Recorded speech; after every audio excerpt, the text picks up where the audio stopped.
Hi everyone, welcome back to Southern Ghost Stories, where we talk about some of the most haunted places in the South. I'm your host Chelsea, along with Alan. Hey there. We hope you enjoyed our last podcast on the Union Station in Nashville, Tennessee. If you're interested in finding out more information about the hotel or other haunted locations around Music City, check out our Nashville Ghost Map app, which allows you to customize your own ghost tour along with our book series called Southern Ghost Stories. Today, we're going to mix things up a little bit and talk about St. Peter's Episcopal Church in Salem, Massachusetts, going up north just a little bit. Well, quite a bit, I guess. Alan, can you tell us about the church? A few weeks ago, we talked about St. Mary's of the Seven Sorrows Catholic Church in Nashville that was built in the 1840s. Well, today, we're going to talk about a church building that's even older than that. On the corner of St. Peter Street and Brown Street in Salem, Massachusetts, you'll find St. Peter's Episcopal Church. Like most of everything in Salem, the church can trace its roots back to the Salem witch trials. In 1692, accusations were flying all over Salem about witchcraft. One of those that was accused was Mary English. She was the wife of a wealthy shipping merchant named Philip English. After Mary was accused, Philip was very outspoken about how ridiculous the accusations were. His criticism made him an easy target, and shortly thereafter, he was also accused of practicing witchcraft. English fled Salem and went to Boston. However, he learned that by fleeing, he was actually hurting his wife's case and returned a month later. Fortunately, English was a wealthy man, and he used his ties to Governor Phipps of Massachusetts to have he and his wife transferred to a jail in Boston. Because of his social stature, the jailer allowed English and his wife to leave the jail each morning. They would go visit friends and enjoy the city, then come back each evening. After a few days, he slipped out of Salem with Mary after making arrangements with the governor of New York. The two hid out until Governor Phipps finally put an end to the trials in May 1693. However, all was not well when English returned to Salem. Mary died shortly after giving birth to a child, leaving Philip to look after his children by himself. If that wasn't bad enough, he almost lost everything too. Typically, when someone was convicted of being a witch, their property was confiscated and sold. The proceeds went back into the village, and a percentage was sent back to the crown in England.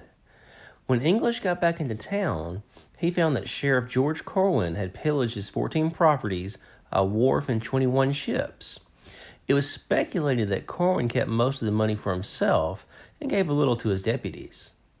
Philip English went back to his successful shipping business and sought to get reimbursed for his property that was confiscated. He pursued litigation against Corwin for several years unsuccessfully, but he did manage to get some of it back. The bad news is, well, he had to steal a dead body.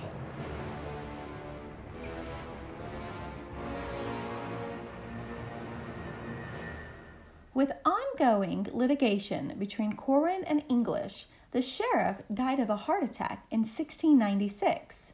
As a horse-drawn carriage took the body to Broad Street Cemetery, English and some of his friends stopped the procession and took possession of Corwin's body. He told them he would keep it until the family paid him back what was his. English took the sheriff's body and held it for a few days until the Corwin family paid him what they could in silver and jewelry. English slowly but surely rebuilt his shipping business and eventually became one of the wealthiest men in Salem again. In 1733, he sold a plot of land for 5 shillings to a local church so they could build a place to worship. A small yellow wooden building was built, and a burying ground was established where Philip English was buried when he died in 1736.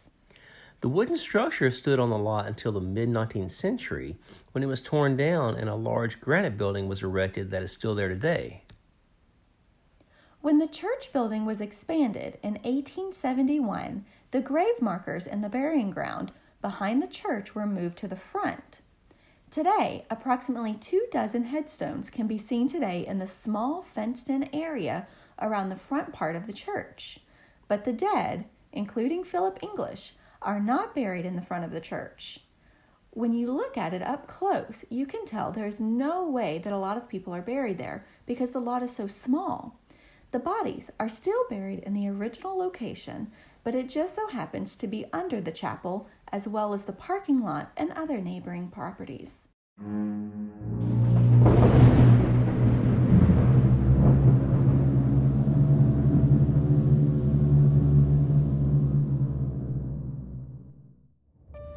Due to the disturbed final resting places of so many men and women, the church is said to be one of the most haunted buildings in Salem. Full-bodied apparitions have been spotted in the sanctuary, bell tower, and the parking lot behind the church. One of the ghosts is said to be Philip English, whose grave was disrupted in the 1870s. Parishioners have heard loud, disembodied footsteps, the sounds of thunderous knocking on doors, and some have even claimed to hear voices and whispers inside the church when no one's in the building. If you haven't been to Salem, I recommend you go and check it out. When people ask me what it's like, I tell them it's like a cold Savannah, Georgia. The town embraces their dark history, and it's a mecca for those who love Halloween in October. But it can get a little crowded in the fall, especially around Halloween. But if you're itching to wear your Halloween costume in the middle of June, come on up to Salem. You won't be judged. It's actually pretty common to be walking around and seeing people dressed up throughout the year. We hope you enjoyed our episode on St. Peter's. If you would like to learn more about haunted locations around Salem, download the Salem Ghost Map app in iTunes and Google Play. Also, be sure to check out our website, southernghoststories.com. And if you're interested in checking out some of these haunted locations, be sure to enter in southernghoststories.com/vacations to find discounted rates on flights and hotels. Feel free to leave a comment or send us a message on our Facebook or Instagram accounts. We'd love to hear about any creepy experiences you may have had, and we'd love to hear some ideas on new locations you'd like to hear about on future shows. Now those books Chelsea was talking about, those are Southern Ghost Stories, Historical Hauntings, Haunted Hotels, Ghosts of Gallatin, and Murfreesboro, Spirits of Stones River. And be sure to check out our Facebook page. We have details of an investigation we're doing for a nonprofit in Murfreesboro. We're going to investigate Nani's Bakery there on the square. It's October 23rd, Murfreesboro, Tennessee. So check out Facebook for more details. And be sure to subscribe to the podcast and leave a 5-star review. Those reviews are very helpful, and we appreciate everyone who's taken a few minutes to do it for us.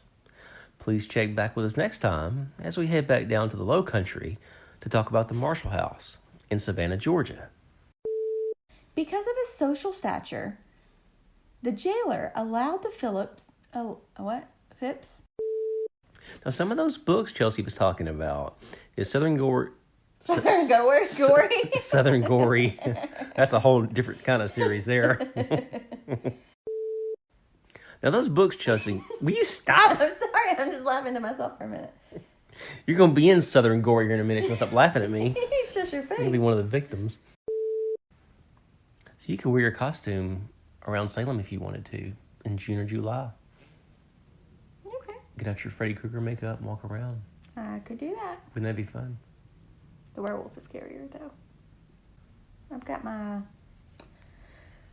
mummy zombie, Freddy Krueger, my werewolf, which is intense because it actually has like the prosthetic face, you know. That was fun, but I couldn't eat or drink. I was hungry. Like a werewolf.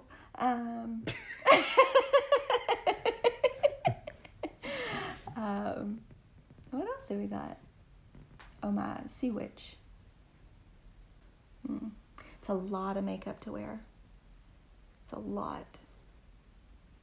And it's hard to eat too. Well, in the werewolf, it's very hard to eat. There's a lot of good places to eat in Salem.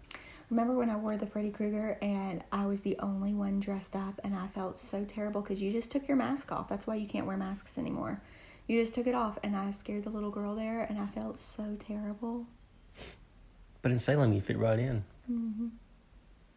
It's like Pam from The Office where she wears the Charlie Chaplin and no one else dresses up.